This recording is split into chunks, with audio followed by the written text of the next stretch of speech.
you doing, guys? Welcome back to NRL Fantasy Analysis. I've been getting a bunch of comments at the moment asking about where my team's at. Sort of, have I created a team? Is it finished? What do I want to do with it? And I thought it'd be probably a decent time to actually jump in and talk through the guys that I'm thinking about popping in the team and kind of the little small changes I've been making at the moment. I've got a selection of 25 guys that I'd like to fit into 21 spots, which is obviously pretty difficult, with a few different options at this stage as to how I want to play it. We'll show you all those guys and then and then talk through the team and maybe how we could slot this together. But obviously with another trial to come and then team list following that, I'm hoping for a couple more cheapies to pop up. And I think if I can get a couple, another one or two, which we'll see, I don't have too many 220, 240 guys in my squad at the moment. If I can pick that one or two of those guys up, I think it'll make it a little bit easier to get the exact team that I want. But we'll go through the list now of all the guys in the different positions that I'm thinking of at this stage. So 30, I thought it might have been 30, but 25 it is. So in the hooking position, our big guns are going to be Cook and Grant at this stage, and I'm not sure which way to go. It's all going to be based on money. I think at this stage there's 70, the 70k difference between Cook and Grant. And if I can get a good starting hooker, obviously Randall's probably going to be in there at this stage. And the other option we can add in, which would be our 26 play to think about, would be Corey Pakes. And the reason for him would be if he managed to get that starting spot over Turpin at that price at 320 odd K, he's going to be pretty interesting to have a think about. So they're the four in the hooking position. We'll move to the mids, and obviously Payne Haas is my number one important guy there. Someone who I haven't spoken about too much until that recent edge, mid-edge video was Jai Arrow, and just seeing he's been named in this trial on the edge, and it looks like he's going to be getting that spot for the season with Sewer moving on, and that replace that's a loss of 72 minutes that Sewer played, and if he can get that 72 minutes or close to it, somewhere at least over that 65, then he has a fair bit of value for someone that's will be dual position mid and edge. And pretty much keep a level a little bit over that 50 average when he's priced in the mid 40s. So he's someone that's interested. I'm interested in.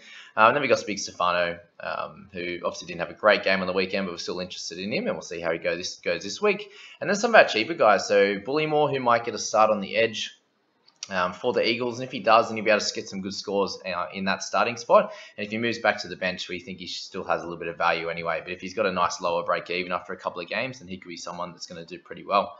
Joshy King with the Storm, so we'll see if he gets a bench spot. He seems pretty well into his work, which I like to see. And then same with Max King for the Dogs. So if he can get a bench spot, he looks like he works hard enough to, if he can get close to 30 minutes, then even a 30 average would be awesome. Or 28 or 27, something like that, will make some cash in our mids, for example. And then the edge, so we got TPJ. Who obviously can move to the mids as well. We got Aitken, I'm putting up there in that position at the moment because that's where he's in my squad. Nanai and also Jack Howarth. I really loved how his tackling ability. He was really getting out there and being aggressive and not falling off the tackles. So these were one-on-one tackles in that trial on the weekend. So really happy with him. And at that cheap price, I just feel like if he doesn't get a bench spot round one, it's hard to hold on to him. But I think he should get a chance, whether it's COVID or injuries. He'll be one of those guys that gets his opportunity at some point. In the halves at the moment, obviously Cleary would be dependent on how if he plays in round one, for example. Ilias, for obvious reasons. Kurt Mann, I'm really interested in as well, but he obviously can be put in the mids. And then Taltai Moan, for obvious reasons. And then centers, we obviously got the big dogs in Burton and Bird, who have the duel as well. Isaac Tago and Penasini. And then you've got guys like Berry, Stephen Crichton, who could interchange between centre and wing fullback as well. And then Pap and Hines, the two guys that I'm interested in as big dogs down below. You'll see my team out just took Paps out of there just for the fact that he's been in a moon boot. There's a chance that he's not going to be 100% to return in round one. So if he doesn't, then it might be I switch him with Hines, for example, who's at a very similar price. So if you look at this team now, 325k left for one player. I didn't really have anyone to select, so I've just left it out. But let's just pretend it's a cheapie somewhere around that, the 240 mark or whatever it is. But what I've been trying to work out at this starting stage is I had Payne Haas in Bullymore's position. So Heath would just head on to the interchange, which would be fine. So I did have three sort of big guns and a mid-ranger in terms of Arrow up top with Payne Haas there. And I didn't have anyone in the hooking position. That's the position I've found really difficult, is that mid gun or do I go the hooking gun? If you get, it's just the worry is, am I going to get enough points in that hooking position round one? Like if Randall plays 50 minutes, 60 minutes, and he gets that 35, 40, is that enough when you got a cook that could get a 60 to 80, has a high ceiling, for example? Would you be missing out on those points, or am I going to be missing out on those points in the mids, for example? If I don't have Haas, and I'm starting with a Bullymore, it might be a 60 or 65 compared to like a 30 to 40, for example, with ETH. So I feel like either way, you're probably going to lose out a little bit, but that's kind of the nature of the beast. When we only have 9.4 mil to spend, it's going to make it fairly difficult to get the exact team you want from the start. So just think of that, guys. You're not going to get it perfect from round one, especially when you're spending at least $1 million on either Cleary or Trbojevic, for example. In terms of TPJ, I've kind of stuck him in there pretty constantly for now. If it gets to a point where I have that extra 100K, I'm probably going to go for Payne over Tavita, for example. But at the moment, he's sort of been one of the guys that's stuck in my team kind of from the top, along with Aiken, Tago. Arrow's kind of just popped in since I've thought about it. Just kind of gone for him over Stefano at the moment.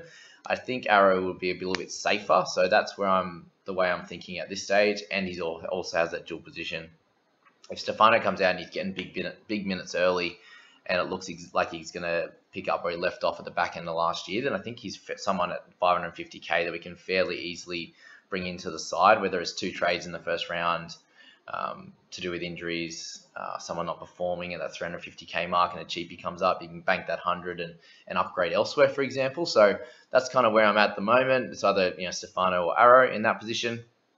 Tago looks like he's got a spot, whether it's going to be in the edge or the centres or on the bench. He should be starting in my side as a scorer for sure. Aiken as well, I'm pretty comfortable with him as the dual position guy that's not going to play Origin, to try and just plug in for the year and see what happens there. Cleary, Lockie Ilias, that could switch with Kurt Mann, doesn't really matter. Kurt Mann might also be a starter in the mid, so if I could get Mann, Pangai and Arrow, for example, then maybe I just hold off on Payne Haas for a little bit and pick him up a little bit later if I am going to start with the Cook, for example.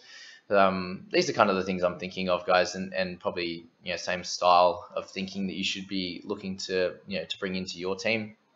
So Lockie is probably going to get a start. If he's starting halfback, he should be at least on the interchange either way. In the centres, I've popped Matt Burton in there. I just feel like he's someone that you're going to be watching control the whole of the dog side, and he's going to do a bit of everything.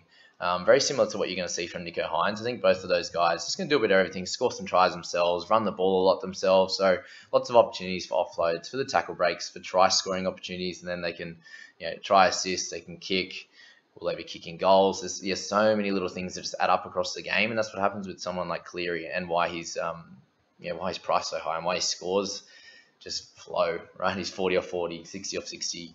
Even if he's 50 off 60, he then picks up a try or something like that and picks up 25 points. So that's something that Burton, Hines could be doing, and that's why I want both of them in my side. But I'm going to be finding it pretty difficult to do that. Obviously, we want everyone in our team, but that 600K price point, it's not too bad, to be honest. If you're looking at like 770, what is it? 780 for Payne Haas, McInnes, and for Fafita, it's really hard to get that into your side at the start and get that balance for sure.